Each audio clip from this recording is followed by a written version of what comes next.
Ja, Shabbat Shalom op hierdie baie spesiale dag. Dis nie baie keer in die eeue dat dit gebeur dat die eerste dag van Vader se nuwe jaar presies op die ekwinoks val op die 20ste Maart hierdie tyd en goed nie. So dit is 'n baie spesiaal om te begin met 'n nuwe jaar.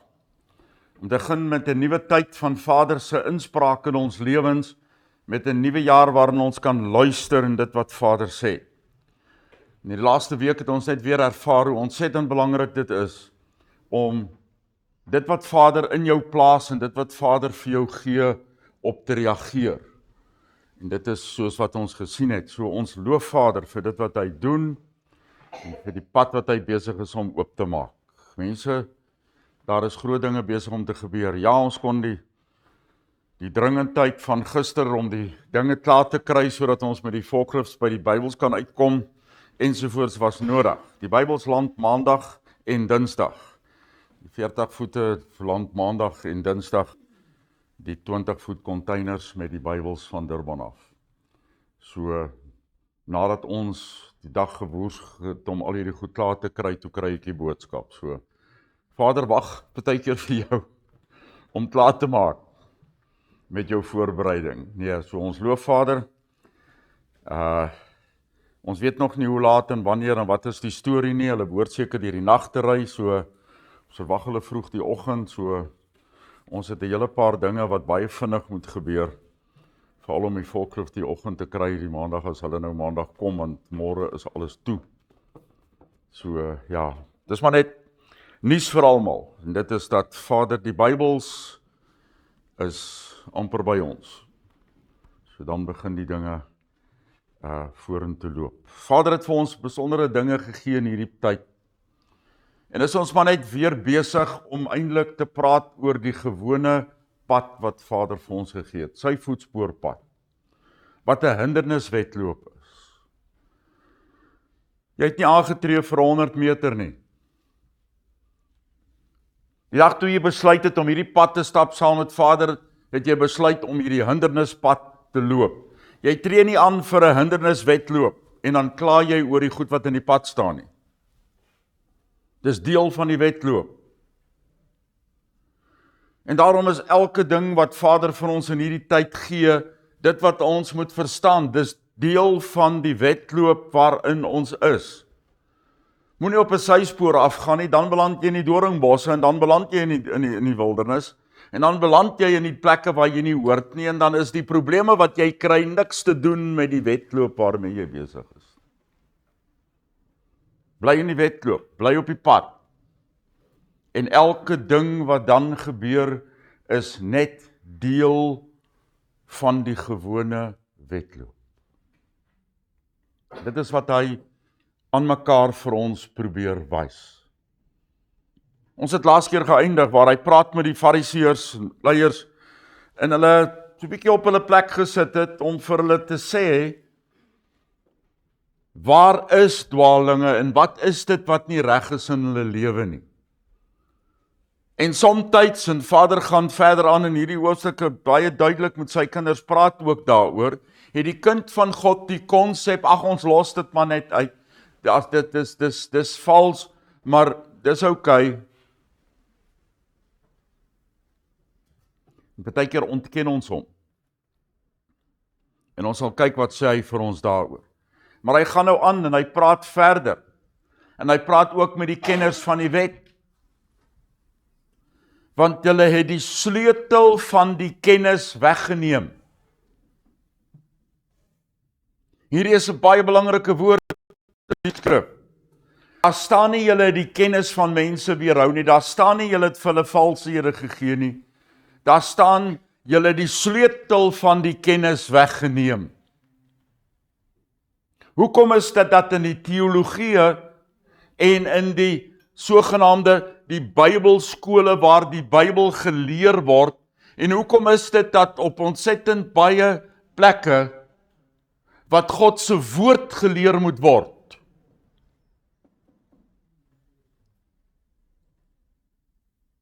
verstaan mense net eenvoudig nie God se wil. Hoekom is dit dat die sleutel, dit wat God se woord moet oopmaak, weggeneem is. En ek het net, ek wonder maar, Vader moet vir ons net wys, wat is dan die sleutel tot sy kennis, en van wat sy kennis praat hy? Johannes 17 vers 17. Vader, sonder hulle af in u waarheid, want u boodskap is die waarheid. Gewoon daai klomp maar net die syne is 'n probleem, ons internet is af, hulle probeer dit net uitsorteer. Vader, sonder hulle af in u waarheid, want u boodskap is die waarheid. En daar is skielik 'n begrip wat Vader hoeveel jare terug al in ons begin plant het en vassit elke keer. Dis sy woord, en dit is hoekom sy woord so belangrik is. Baie mense vra, hoekom is daar so baie klem op die Bybels wat nou kom ensovoort? Jy verstaan nie. Dis alwaar klem moet wees. Dis waar die waarheid is. En dis die volheid van sy waarheid. Sonder julle af in die waarheid, sy boodskap, dit wat tussen daai twee buiteblaai is, dis die waarheid. Nie wat iemand sê nie, dit wat daar staan, as dit verskil met dit wat in die woord van God staan. En dis 'n groot probleem. Mense probeer stry en verdeeldheid veroorsaak en allerlei dinge oor sake wat nie in die skrif geleer word. Daar's mense wat klem lê op sekere dinge wat vals is. Ons sal dit nou sien. Sonder julleself af in die waarheid. Weereens sê Vader vir ons, ook hier in PWL, weereens sê Vader van ons, sonder jou af in die woord van God, dis die waarheid. Dis waar die waarheid is, en dis alleen die waarheid. Dis hoekom ons daar bly. En dis hoekom die woord belangrik is. Dis waar waarheid is, en dis die enigste plek waar ons die volheid van die waarheid kry. Maar luister mooi wat in daai vorige teks gestaan het, julle die sleutel van die waarheid, die sleutel van kennis weggeneem. Mense het van die vroegste jare af, het hulle die woord van die apostels gehad. Kyk wat sê die skrif. En hulle het hulle vel volhard in gebed en die leer van die apostels. Hulle daar die eerstaanse woorde gehad van hulle wat by Yeshua self geleer het. En dit was sy boodskap, dit was die woord. En daarin het hulle gestaan. En toe is die woord daar dieselfde woord op skrif gesit. En vanaf reeds 100 na Yeshua. En die eerste tekens, 110, 115 na Yeshua, begin die dinge met die stryd met die Sabbat, begin die dinge met die stryd, omdat die kerk homself wou losmaak van wat God geleer het, deur sy seun as Jood. Die kerkgeskiedenis sê vir ons, al hierdie dinge wat gebeur het, om los te breek van die waarheid, was om jouself los te maak van die aanvanklike lering wat in Israel gegee is. Nie die klomp ekstra goed wat mense kom bygooi daarby nie. Niks oor die taal Hebreëus nie. Wat gegaan het oor die leer wat hy gegee het met 'n doel om uitgedra te word. En dit is die konsep wat van die begin af daar is. Sy boodskap moet vir ons die waarheid bly. 1 Timoteus 2 vers 4. Hy praat nou van hom, Vader, wat wil hê dat alle mense lewe sal hê en sal terugkeer na die kennis van die waarheid. Hier word die twee gekoppel met mekaar. Na die kennis van die waarheid. Dis waarmee teruggekeer word. My boodskap is die waarheid. Dis die kennis van waarheid. As jy uit die woord van God kom, die sleutel wat die Fariseërs en die Sadduseërs en die kerkleiers weerhou het van mense, is die boodskap van God, wat hy vir ons in 'n geskrewe vorm ook gegee het en deur sy gees bevestig. Presies wat ons nou gelees. Dis hierdie kennis van die waarheid, wat in die Bybel sê vir ons 'n paar goed wat waarheid is, en ons gaan nie almal daar gaan nie, dis nie ons onderwerp vanoggend. Maar ons gaan net kyk na die doofkonsepte daarvan wat baie belangrik is. Romeine 3 vers 4. God is waarheid. En elke mens 'n leienaar. Vergeleke met Vader, wat die volheid van waarheid is. U is regverdig in die woorde en onskuldig as hulle u beoordeel. Daar's geen skuld wat teen God geloods kan word nie. Ja, maar hoekom doen God dit? Ja, maar hoekom laat God dit toe? Kom uit die onkunde van die mens wat die kennis van God nie het en verstaan nie.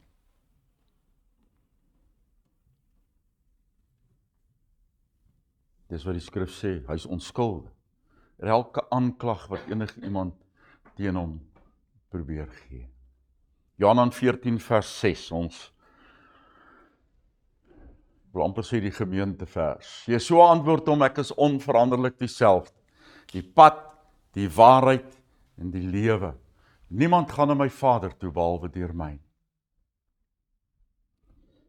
Vader is die waarheid. In hom is die volheid van die waarheid vasgevang. So as jy die waarheid wil ken, ken hom. Sy karakter, sy autoriteit. Hoekom doen God dit? Kyk na sy karakter. Daar's soveel dinge wat die mens nie verstaan nie. Die Bybel sê alles is sy hand.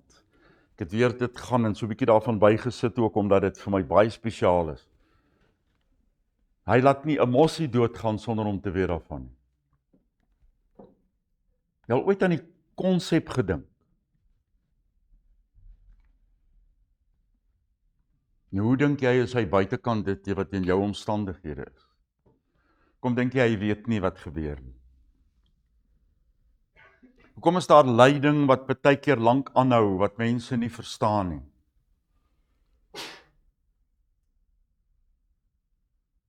Wanneer ons sy wil uitvind en hoor hoekom hy dit doen, hoekom wag hy?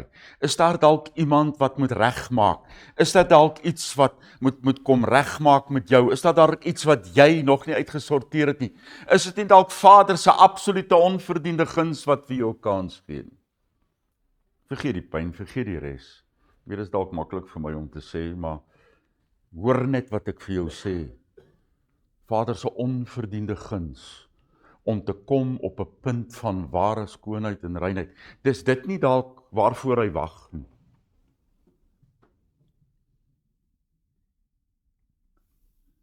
Hosea 4 vers 6. My volk word vernietig weens 'n gebrek aan die woord, beteken eintlik godskennis. Dis nie 'n graad in hoeveel jy geswat het en wat se kennis jy het nie, dit gaan oor godskennis. En omdat jy kennis verwerp het, met ander woorde die kennis van wie God is, die kennis van God se karakter, die kennis van wat hy wil doen, die kennis van sy inspraak elke oomblik. Jou lewe is so belangrik.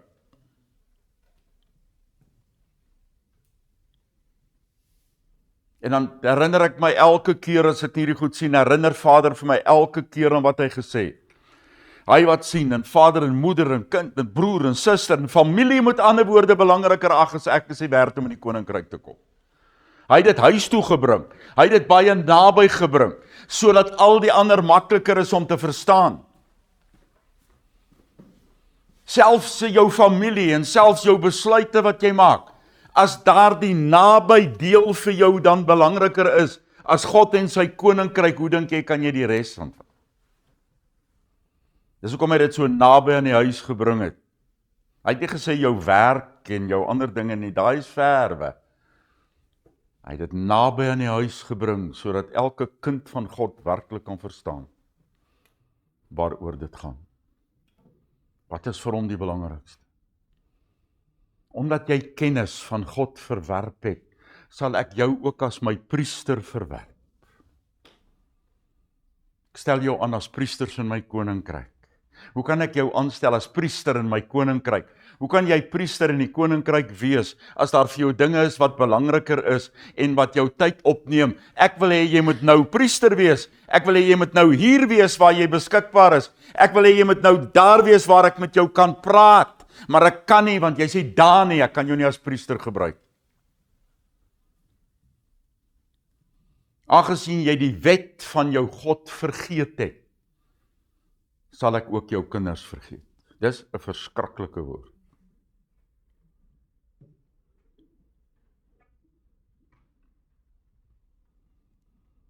Dink net bietjie aan die konsekwensies van dit wat daar staan. Die kennis van God is saamgevat in sy wet. Indien jy dit nog nie agtergekom het. Dis die rede hoekom hy dit vir ons gegee het. Sy instruksies leer sy karakter. En as jy die wet van God, sy instruksies, sy kennis verwerp, vergeet ek jou kinders. Dis 'n verskriklike woord. Kolossense 2 vers 12, sodat hulle verstand wil en emosie vertroos, versterk mag word, en hulle in die liefde nader kan kom aan al die rykdom van die volle versekering, en die insig van die kennis van die geheime van die God die Vader van die gesalfde en van die gesalfde. Wil jy moet mooi hoor, dis hoe ver hy wil gaan. Dis hoe ver hy sal gaan vir sy kinders. Hy sal vir jou die diepte van die geheime van die skepper lewende God openbaar. As jy nie voorwaardes voldoen. En as jy bereid is om hierdie pad te stap, en dis waarmee hy begin met ons in hierdie nuwe jaar.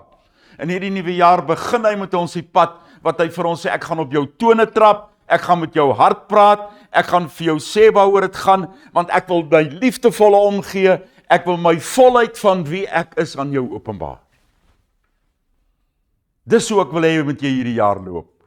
Dis hoe ek wil hê hierdie jaar moet nie net vir begin vir jou nie.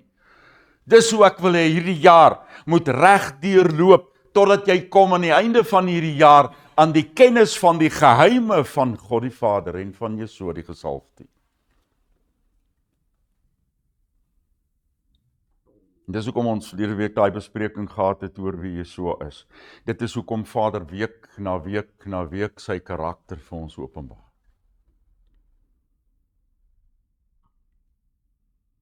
In hom, in wie, en kyk nou net wat beloof hy vir ons, al die skatte van die wysheid en kennis weggesteek. As jy hom ken, as jy in hom is al die skatte van die kennis en wysheid van God geopenbaar. Vader gee wysheid in elke situasie. Vader gee sy wysheid en openbaring in elke ding wat oor ons pad kom. Hoekom? Dis sy belofte. Dis die skatte wat hy aan sy kinders openbaar. Dis die skatte waarin ek en jy deel kan hê. En dan sal ons sien later aan, as ons daarby kom, hoe onbelangrik die fisiese dinge dan regtig word. Want jy sien, as deel van hierdie hele gesprek, wat jy so nou met die studente-volgelinge het, oor dit wat hierdie fariseërs en sadduseërs en die wetgeleerdes vir ons sê, is ontsettend belangrik vir jou en vir my. Hy gaan verder. Want nadat hy dit vir hulle gesê het die leraars van die wet en die fariseërs begin om ernstig teen hom te praat, teen hom te beklei, aanstoot te neem. En nou luister baie mooi, wat doen hulle? En sy woorde verkleineer. Ag, hy weet nie waarvan hy praat. Ek het 7 jaar geswat. Hy weet nie waarvan hy praat. Wel, ek ook. Ja, as jy nou nie, maar in elk geval. Ek bedoel, hy weet nie waarvan hy praat. Hoeveel keer het ons al gesien nie, en so, en wie is hierdie mannetjie nou eintlik, of wie is hierdie ou, en wie het jou die reg gegee, en wie dit gedoen, en hulle het sy woorde begin verkleineer. Ons is die Fariseërs, onthou net, ons stap hierdie lang pad nou al saam met jou.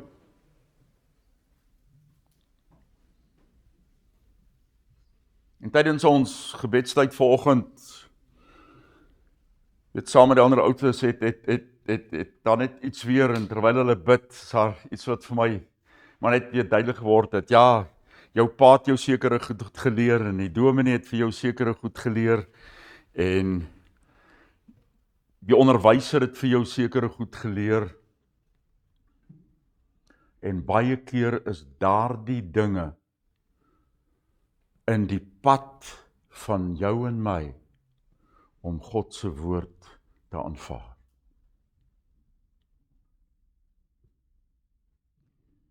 Ja, maar, hy sê, ja, maar ons het vir die laaste 50, 60, 70 jaar gereed geleer, dit is so, hoe kan jy dan nou anders sê? En op daardie manier is die sleutel van die kennis, uit God se woord, gesteel van ons mens. Gaan terug na die woord van God, daar alleen waar die waarheid is. Hulle het sy woorde probeer verkleineer. Wat weet hy? En hulle het bedrieglik teenoor hom begin optree. Ken ons dit nie? En op baie maniere, terwyl hulle gesoek het na iets uit sy mond, sodat hulle hom kon beskuldig. En as jy iets soek, gaan jy iets kry. Maar die Bybel sê so, soek en jy sal vind. En as jy moeilikheid soek, gaan jy dit ook kry. Maar die ergste is, as jy gaan soek om iemand aan te kla, as jy gaan soek om iets teen iemand te kry, gaan die duiwel sorg dat jy dit kry om teen die waarheid te praat. Nou dikwels is dit die rede hoekom mense mislei word en mense op valspore gelei word, is omdat die vyand elke keer 'n persoon opwek en dan is die belangrike dinge wat nou hierna gaan kom. So hou daai gedagte net. Daar word leringe en gedagtes deur die vyand op mense se pad gebring met 'n doel.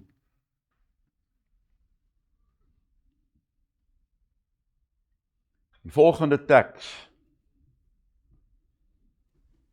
dink ek, het meeste mense so bietjie verkeerd verstaan in dit wat daar staan.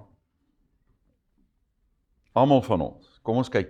Terwyl 'n groot menigte mense by mekaar gekom het, hulle mekaar vertrap het, begin Jesua om vir sy studentevolgelinge te sê. Hy praat met sy studentevolgelinge.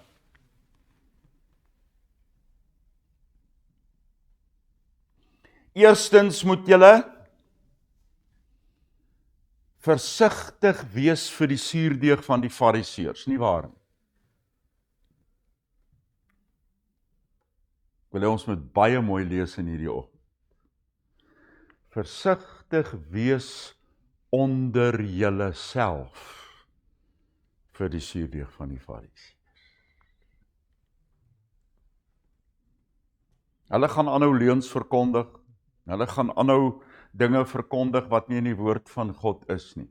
Wees versigtig onder julle self vir die suurdeeg wat verkondig word, vir die dinge wat buite God se wil verkondig word. Wees versigtig onder julle self, dat julle nie die dinge aanvaar en na luister en julle gedagtes verander oor die waarheid wat in die woord van God is nie. Wees versigtig vir die leuns wat verkondig word, dat jy nie daarna luister nie. Wees versigtig onder julle self, wat julle met ander woorde toegelaat het, buite die waarheid. Wees versigtig vir die suurdeeg van die Fariseërs, vir daardie leuns wat deurwerk en al hoe meer gedagtes begin werk, maar jy weet is hierdie nou wie ek het nou gehoor, dit is so en daai mense sê so en nou sê daai so wat eintlik uit die woord uitkom so, nou begin die twyfel kom en dan begin die dinge bou en dan soek jy later na foute en jy gaan hulle kry. Dis hoe dit elke keer gebeur so tussen hakies. Hoekom? Wat is hierdie suurdeeg? Hulle vals toneelspel, hulle mooi woordjies, hulle mooi dingetjies wat gesê word, maar ek het hierdie ervaar, en die Gees het dit vir my gesê, en ek het dit ervaar, en elke deel daarvan is teen die woord van God. Maar dit klink so geestelik.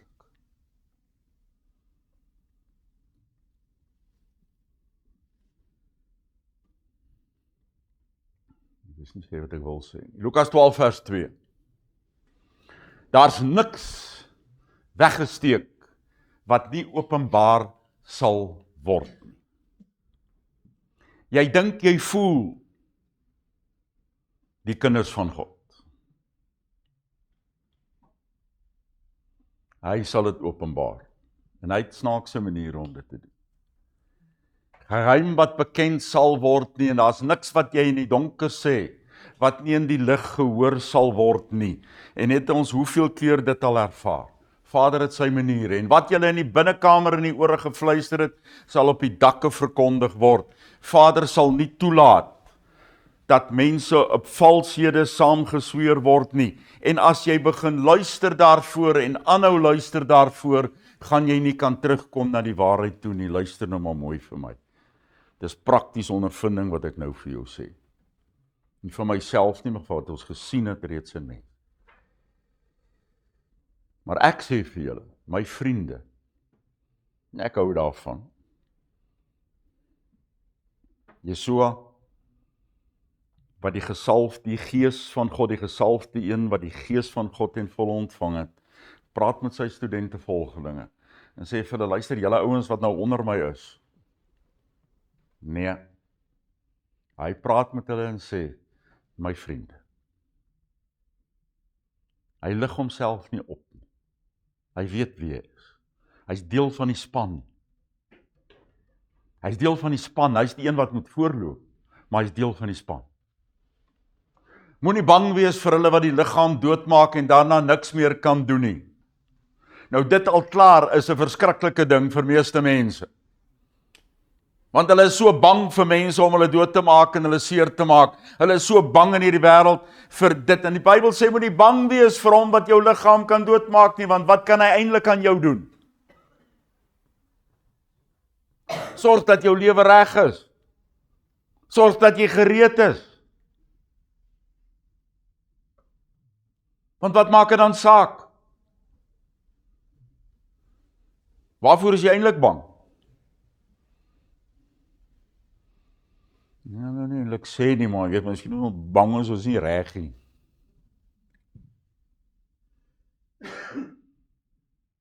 Maak seker waar jy staan. Hoe kan ons dan bang wees vir hom wat die liggaam kan doodmaak? Wees eerder bang vir hom. Vrees hom, nie bang nie. Vrees hom met respekvolle vrees, wat die autoriteit het om jou in die hel te werp. Vrees hom. Die skepper lewende God is die enigste een wat die reg het tot oordeel en bepaling op die einde van die dag waar iemand gaan. Hy praat van hom, praat nie van die duiwel. Mense hierdie teks lees. Ek is nie bang vir dit wat teen God staan nie. Ek het respekvolle vrees vir hom, en dit is een van die voorwaardes van gehoorsame lewe. Vrees hom. Dis al. Met ander woorde, leef in daardie respekvolle vrees van gehoorsaamheid. En dan kom hy met hierdie snaakse vergelyking eintlik so tussenin. Word 5 mosses nie vir 2 asaree verkoop nie. Nie een van hulle is voor God vergete nie. Vader, ek wil amper sê, maar net op 'n wyse van Spreuke, houboek van elke lewende wesens op hierdie aarde. So, is jy nie belangriker as die mossie nie, want selfs die hare van julle kop is almal getel. En elke dag hoef hy so 'n bietjie minder te tel.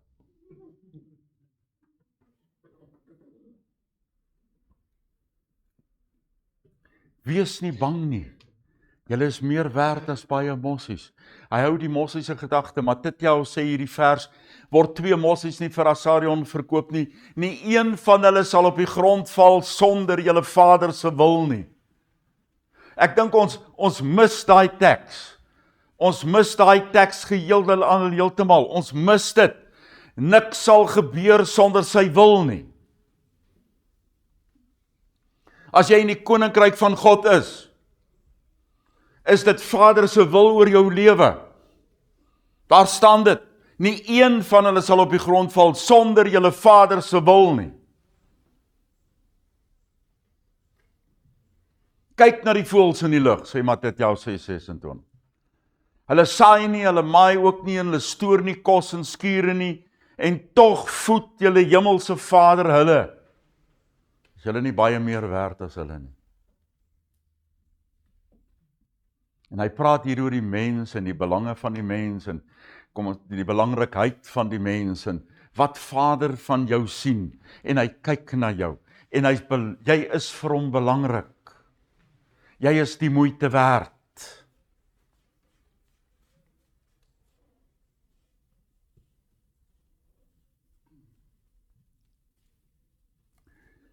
Maar dan noem hy 'n ding tussenin hierdie hele lering, terwyl hy aangaan met die lering sit tussen. Hy sê, ek sê vir julle, elkeen wat my sal erken voor mense, hom sal die seun van die mens erken voor die engele van God.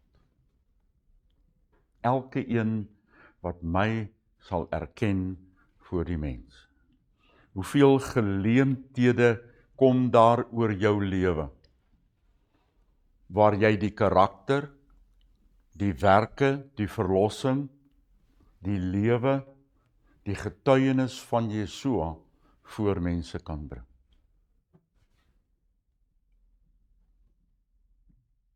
Maar hy wat my ontken voor mens, sal ontken word voor die engele van God.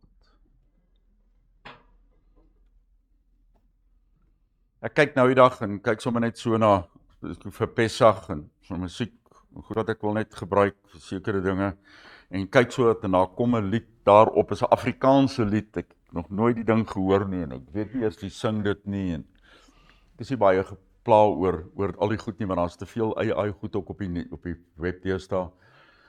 Maar skielik vang die woorde van hierdie ding my.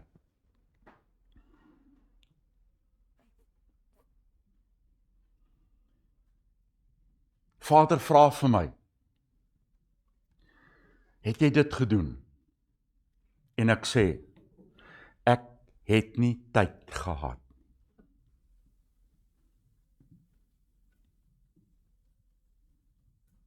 En dan is dit nou 'n hele storie en lied en alles wat nou daaroor gesing word en whatever, en die woorde het ek nie regtig ingeneem nie. Want ek wou kyk, waar gaan hierdie ding heen? Toe kom hy op die einde en hy staan voor Vader en hy sê vir Vader, is my naam geskryf in die boek?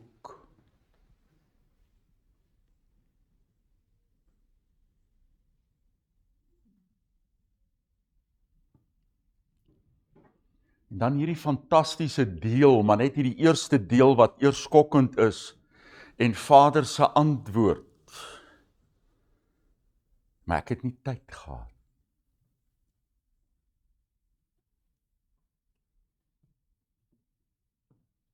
En dan kom die tweede deel daarby. Maar in my onverdiende guns het ek jou nie vergeet.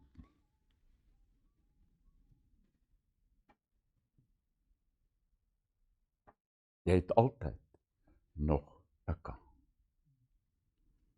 En op die einde was dit die boodskap gewees, jy het nog 'n kans, maar net daardie tussendeeltjie, ek het nie tyd gehad vir hom, vir wat hy van my vra. Miskien het hy nie tyd om my naam te skryf in die boek van die lewe. Skokkend. En dan kom hy sê, maar ek het tyd, ek onthou jou, en ek gee vir jou nog 'n kans. Wat gaan jy maak met die kans wat ek nou vir jou gee? Hy wat my ontken voor die mense, hy wat te skaam is om dinge te sê, of te bang is vir wat mag gebeur in die toekoms, te bang is vir die gevolge, en stil bly, jou sal ek ontken voor die engele. Want elkeen wat 'n woord teen die seun van die mens, dis Jesua, die gesalfde een, seun van 'n mens, word die profeet aangespreek wanneer hy die woorde gebruik vir iemand anders. Seun van die mens, dis 'n verwysing net na Jesua en die gesalfde een in die skrif. Sal hom vergewe word, maar vir hom wat sleg praat teen die gees wat afgesonder is, dit sal hom nie vergewe word. Dis 'n kragtige vers. As hierdie drie dan sogenaamd een is, maar jy kan van een deel van die drie, eenheid kan jy sleg praat, maar nie van die ander deel nie. Word wakker. Jesua die mens, is 'n mens.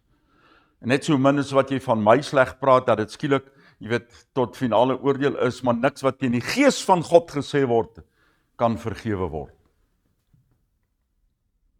Wanneer hulle julle bring voor die vergadering van die owerhede en die autoriteite, moet julle nie angstig wees oor wat julle, hoe julle sal verdedig nie, of wat julle sal sê nie. Dis die rus waarvan ons nou die dag gepraat het. Dis die rus waarin jy moet wees. Dis die rus waarin jou lewe moet wees. Dat elke situasie waarmee jy gechallenged word vir 'n volgende antwoord wat jy moet gee, of vir 'n verduideliking wat jy moet gee, of vir dit wat moet gebeur in jou lewe in die koninkryk van God in hierdie hindernis wedloop. Moenie bekommerd wees oor hoe jy sal antwoord of wat jy sal antwoord. Die gees wat afgesonder is, sal julle daardie oomblik leer wat julle moet sê. Is jy afhanklik van die gees wat beheer in jou lewe? Is dit die gees wat beheer en besluite maak in jou lewe? Is dit die gees waardeur jy praat en waardeur jy antwoord? Op die tyd wat jy met hierdie moeilike dinge gekonfronteer word in jou lewe. Wat gaan jy sê? En dan het jy angsaanvalle daaroor, oor hierdie verskriklike ding nou, en ek weet nie hoe om dit te hanteer nie, terwyl die Bybel sê, wat is dit? Wow, rustig. Wie is in beheer? Die kind van God is wat op hierdie pad loop. Wag net, die Gees sal met jou praat. Hy sal inspraak maak. Jy sal weet wat om te doen. Word rustig, dis deel van die ruslewe. Dis deel van daardie rustigheid wat in elke kind van God se lewe kan wees. Elke situasie wat oor jou kom. Ek het net oor maandag het ek 'n klomp situasies wat ek vir jou mooi kan verduidelik, wat daar net nie antwoorde is op hierdie oomblik. Wat maak jy? Ons hoef nie in spanning uit te slaan nie, want die Vader weet, die mossie val op die grond, daar dieselfde Vader weet presies wanneer wat gebeur.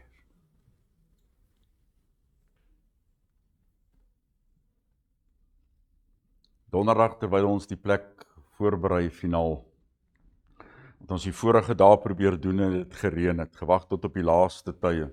Donderdag, terwyl ons die ding volgende beweeg, sê die weer, verhandel check die weer, en sê die weer net, dit gaan reën, in donderstorms, en dit gaan reën. Berei die plek voor, maak hom vol, gooi hom toe met 'n seil.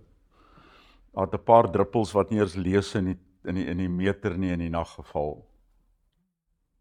Lang nadat ons klaar is, seile oorgegooi gehad, alles. Kom Vrydag, ek het hom donderdag gebel en vir hom sê, luister, dit is my laaste kans wat ek het, ek soek 7 uur môreoggend, soek ek sement. Wat sê die weer?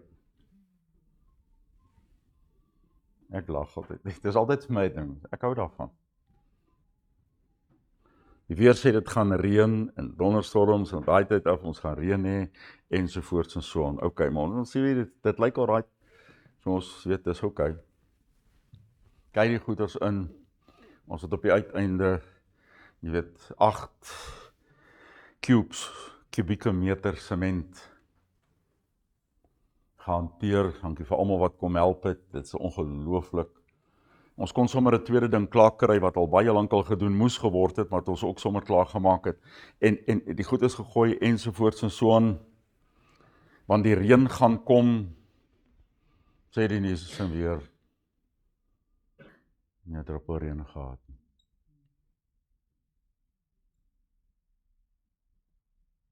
Vanoggend, vroeg hier in die vroeë oggendure, het daar so 'n lekker misreentjie uitgeval. Sement is lankal droog. Sement is daar. Keer net laat dit kraak. Jy kon nou in angs en spanning gewees het oor al hierdie goed wat die weer sê en alles wat moes gebeur het. Of jy kan maar net weet, wie is in beheer?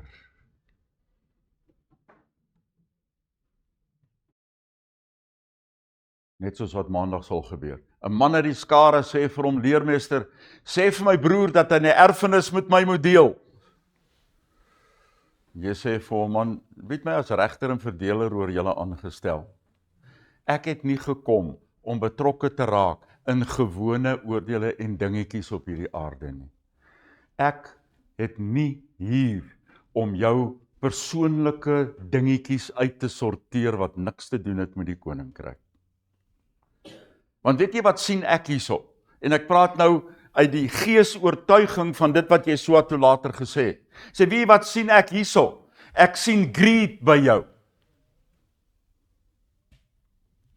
Jy wil hê ek moet jou kant vat van hierdie storie. Ja, maar ek vertrou, dit wat u sê is die waarheid, dit wat jy lieg man, jy wil hê ek moet jou kant vat, sodat jy bevoordeel kan word in hierdie saak. Hoe kan ek so iets sê? Want hy draai na sy studente volgelinge en hy sê vir hulle, wees versigtig vir begeerlikhede. Sien mense, ons kan nie net altyd een ding lees en dan sien en dit staan daar en wat ook al nie. Kyk na dit wat rondom dit aangaan. En dit is dieselfde wanneer mense met ons kom praat of mense vir ons iets sê of mense dinge vir ons vra ensovoorts en so aan. Daar's 'n bybedoeling by wat God sal openbaar as dit so is. Wees versigtig vir begeerlikhede, want lewe bestaan nie uit die oorvloed van besittings nie. Weet jy wat? Terwille van jou eie gees oortuig, terwille van jou eie gees vrede, los dit uit. So what?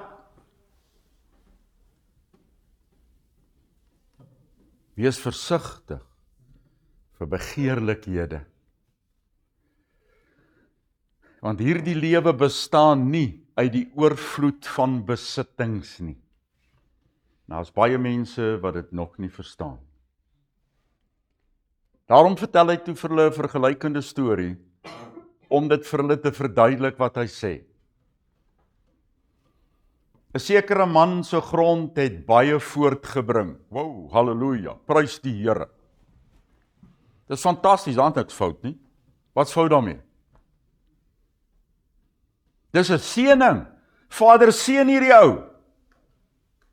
Jy sien, moenie dit verwar met die gesindhede wat in mense se lewe is nie. Daar's niks fout om genoeg te hê nie. Daar's niks fout om 'n groot oes te hê nie. Dit's 'n teken van Vader se seën oor jou lewe. Nou wat maak jy dan? En hy het by homself gedink en gesê, wat sal ek nou doen? Ek het geen plek waarin ek my oes kan bymekaar maak nie.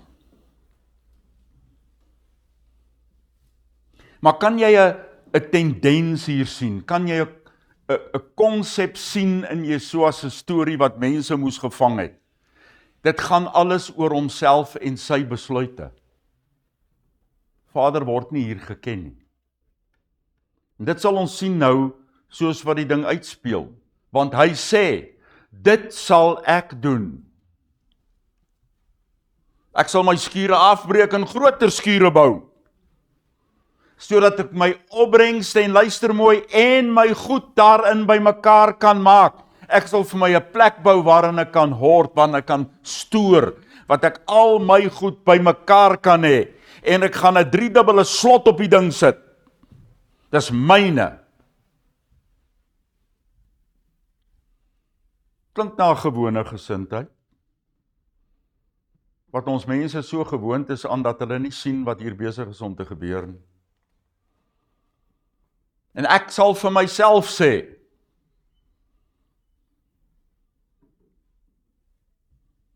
dis net een persoon hier wat belangrik is. Jy het baie goed wat gestoor is. Wat baie jare sal hou. Ek is okay, jy weet, niks nodig in die toekoms. Baie jare sal hou. Rus nou, eet, drink, hou party, wees vrolik, geniet jou lewe. Waar is die koninkryk enigsins in hierdie storie? Waar is die konsep van dit wat God in Handelinge vir ons leer en wat hy nou weer gaan herhaal in hierdie storie?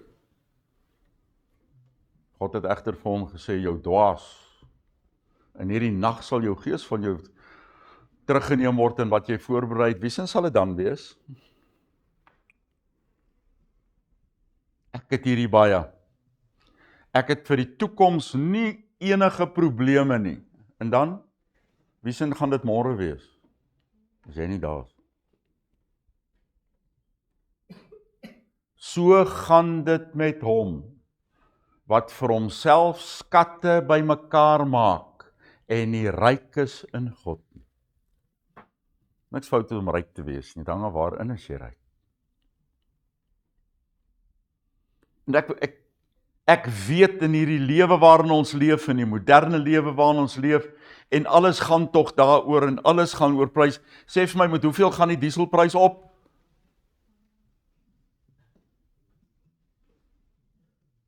Met niks nie.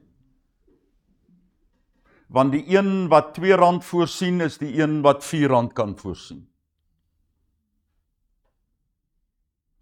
Ons denke is siek, ons denke is wêreld, ons denke is in dit wat in hierdie wêreld funksioneer. Ons dink nie aan die een wat in beheer is nie. 45 jaar het Vader gewys wie's in beheer.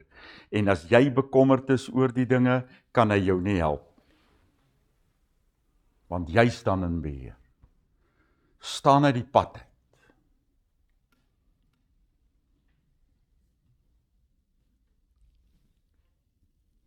Waar jy moet ryk wees in Gods kennis, God se leiding, God se teenwoordigheid in sy koninkryk.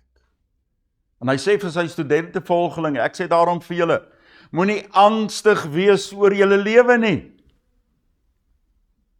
Sê vir my, wat is daar dan nog om oor angstig te word?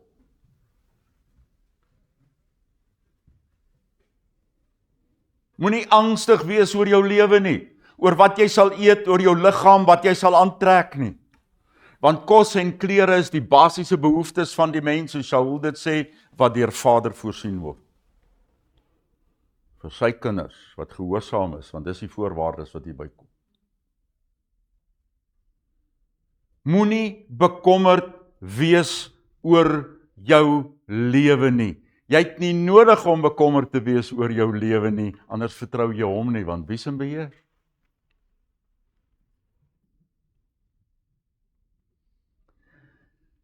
Die gees is belangriker as kos en die liggaam as kleer. Kyk na dit wat belangrik is, met ander woorde. Kyk na dit wat eerste prioriteit in jou lewe moet wees. Let op, die kraaie, want hulle saai nie en hulle oes nie. Hulle het geen om, nou hoekom gebruik hy kraaie? Ek sou nou 'n mooier voël gebruik. Maar ek dink dis 'n baie goeie keuse.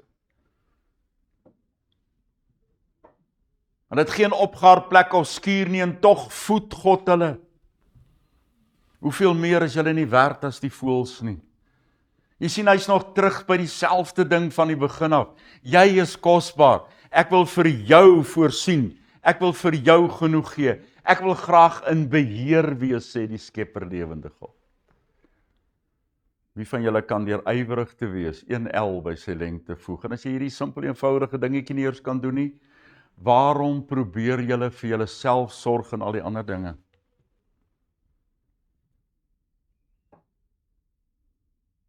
Wat is die mees gewone ding wat daar is?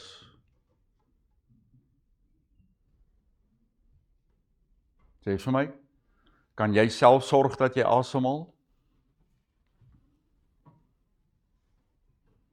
As jy dit nie eers kan, dis die normaalste ding in die lewe, as jy dit self eers kan sorg om asem te haal nie, sê vir my, jou hart klop. Waarom bekommer oor al die ander dinge? Wie is in beheer? Wie is in beheer van al hierdie dinge? Let op die lelies van die veld, hulle groei nie en hulle spin nie. En ek sê vir julle self Salomo en al sy eer en lof, was nie aangetrek soos een van hulle nie.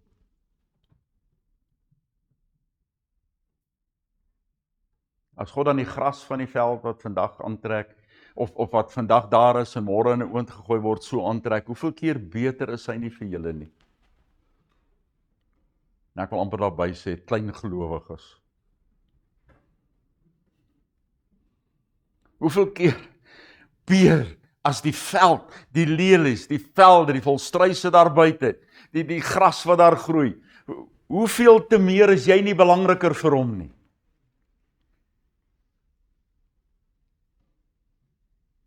En ek sluit af met 'n teks uit Psalm 103. Maar die liefdevolle omgee van Jehovah is van ewigheid tot ewig. Vir hulle wat hom respekvol vrees en sy onpartydige opregtheid vir die kinders se kinders. Luister mooi. Sy liefdevolle omgee is vir ewig. Sy onpartydige opregtheid elke dag, vir elkeen. Vir die wat hom sonder om terug te hou, eer, loof en prys. Sy onpartydige opregtheid vir die kinders se kinders. Dis wie hy is. Jy's belangrik vir hom. Kom ons bid saam.